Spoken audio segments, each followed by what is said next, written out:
नमस्कार, मैं संतोषी स्वागत करती हूँ आपका आपके अपने YouTube चैनल संतोषी क्लासेस में। वादे के मुताबिक आज मैं फिर से हाजिर हूँ एक नई स्टोरी लेके।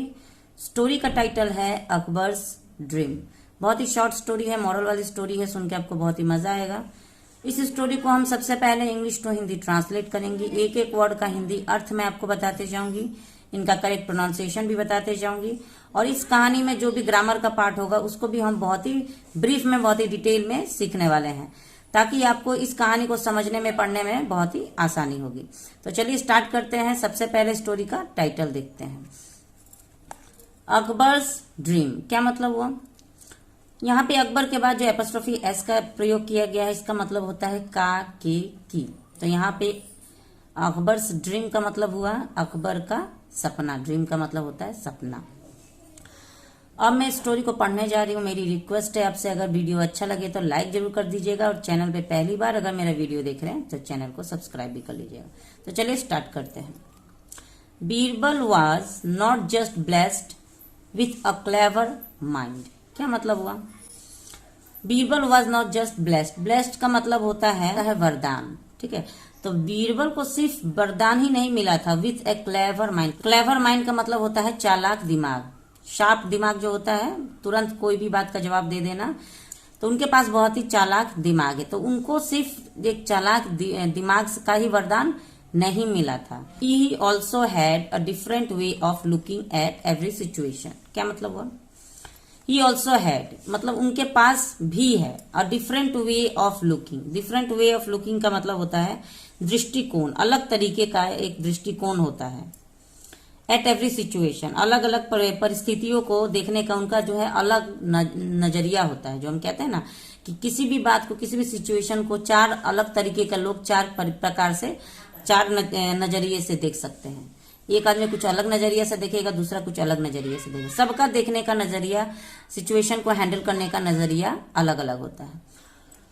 तो बीरबल के पास सिर्फ एक बुद्धिमत्ता दिमाग ही नहीं था, उसके साथ साथ वो हर सिचुएशन यानी हर परिस्थिति को एक अलग ही नजरिए से देखते थे।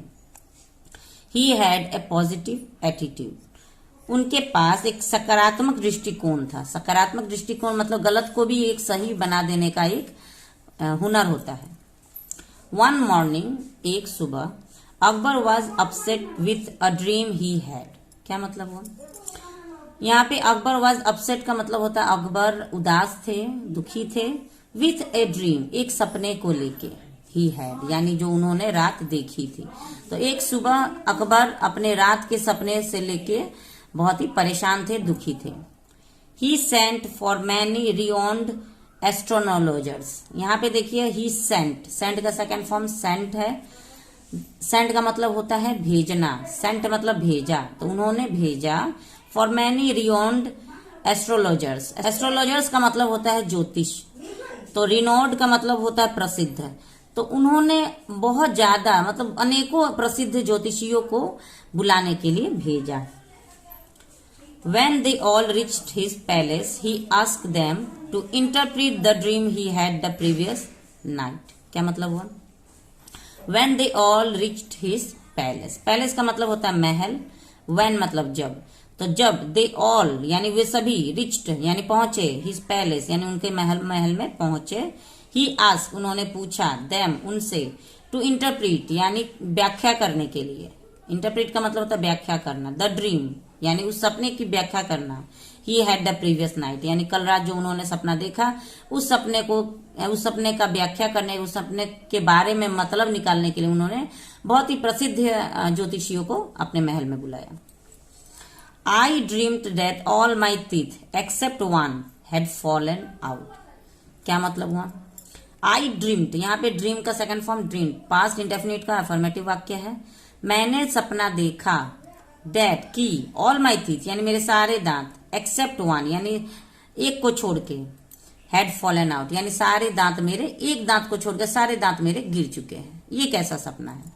What does that mean? इसका क्या मतलब होता है? ये जो व्हाट डज दैट मीन, ये इंटरोगेटिव वाक्य है, प्रेजेंट इंडेफिनिट का इंटरोगेटिव वाक्य है, जहां पे हम डज का प्रयोग करते हैं। The astrologers made some calculation and arrived at a conclusion. The astrologers का मतलब हुआ कि वो ज्योतिषिया मेड सम कैलकुलेशन, कुछ हिसाब किताब करते हैं, एंड और अराइव्ड पहुंचे, एट ए कंक्लूजन यानी एक निष्कर्ष पर पहुंचे। अराइव का सेकंड फॉर्म अराइव्ड। तो सारे ज्योतिषीय कुछ हिसाब किताब करते हैं, आपस में राय मशवरा करते हैं और उसके बाद एक निष्कर्ष पे सभी पहुंच जाते हैं। चलिए आगे देखते हैं। All of them were of the opinion that Akbar's relatives would all die before he. अब उन लोगों ने क्या निष्कर्ष निकाला, उन्होंने क्या सपने का मतलब निकाला।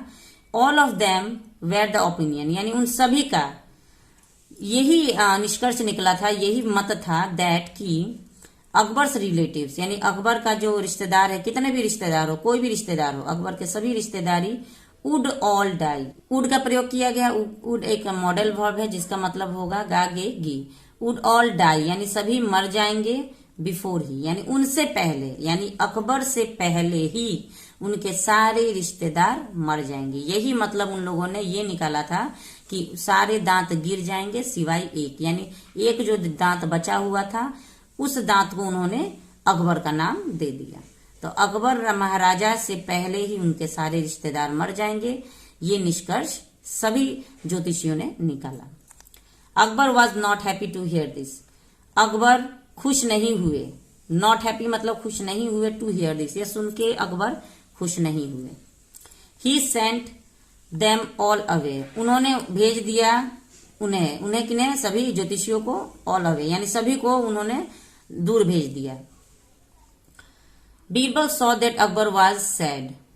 बीरबल ने देखा कि, इसी का सेकंड फॉर्म सॉ, बीरबल ने देखा कि अकबर वाज सैड यानी अकबर अभी भी उदास है। सपने का मतलब देखने के बावजूद भी, सपने का मतलब जानने के बावजूद भी अकबर खुश नहीं थे और ज्योतिषियों को उन्होंने भेज दिया और अकेले बैठे बैठे वो उदास थे। And things were going worse और सारी चीजें वेर गेटिंग वर्स यानी कि सारी चीजें गलत ही हो रही थी, गलत ही जा रही थी।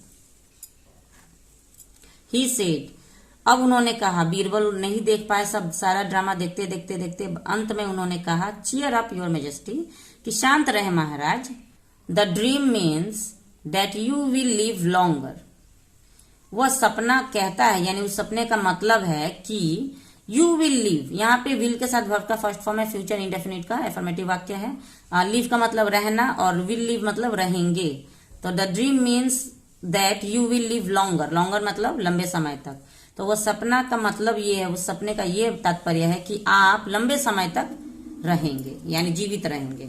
देन ऑल योर रिलेटिव्स यानी अपने सभी रिश्तेदारों से भी लंबे समय तक आप जिएंगे। हो सकता है वो 100 साल जिए, हो सकता है वो 90 साल जिए, लेकिन जितना भी साल आपके सारे रिश्तेदार जिएंगे उससे ज्यादा लंबे समय तक आप जीने वाले, क्योंकि आप तो एक बचे हुए दांत के बराबर हैं। सारे दांत गिर जाएंगे लेकिन आप अभी तक नहीं गिरे, तो इसी प्रकार सारे मर जाएंगे लेकिन आप लंबे समय तक जीवित रहेंगे।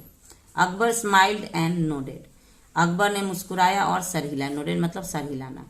तो अब बीरबल के इस प्रकार के जवाब से ज्योतिषियों ने कहा कि सारे रिश्तेदार आपसे पहले मर जाएंगे। उन्होंने ये नहीं कहा कि आप सारे रिश्तेदारों से लंबा जिएंगे। तो इसी बात का दो मतलब निकलता है, एक में जिंदगी के बारे में हम समझ रहे हैं और एक में मरने के बारे में समझ रहे हैं। तो सभी ज्योतिषियों ने मरने के बारे में कहा तो इसीलिए अकबर खुश नहीं हुए, और बीरबल ने उन्हें जीवन के बारे में बताया तो इसीलिए वो मुस्कुराए और सर हिलाए। Once again Birbal had made his day. एक बार फिर बीरबल ने उनका दिन अच्छा बना दिया यानी उनका दिन सही बना दिया, एक खुशनुमा माहौल बना दिया। तो ये थी आज की हमारी स्टोरी। बीरबल की समझदारी से अकबर की मनोदशा ठीक हो गई। तो उम्मीद है आपको वीडियो अच्छा लगा हो। वीडियो अच्छा लगा हो तो प्लीज लाइक जरूर कर दीजिएगा। मेरे पढ़ाने का प्रयास अगर आपको अच्छा लगा हो तो प्लीज चैनल को सब्सक्राइब करके बेल आइकन भी दबा लीजिएगा। मिलते हैं नेक्स्ट वीडियो में एक और इंटरेस्टिंग स्टोरी के साथ। तब तक के लिए thanks for watching the video. Have a nice day.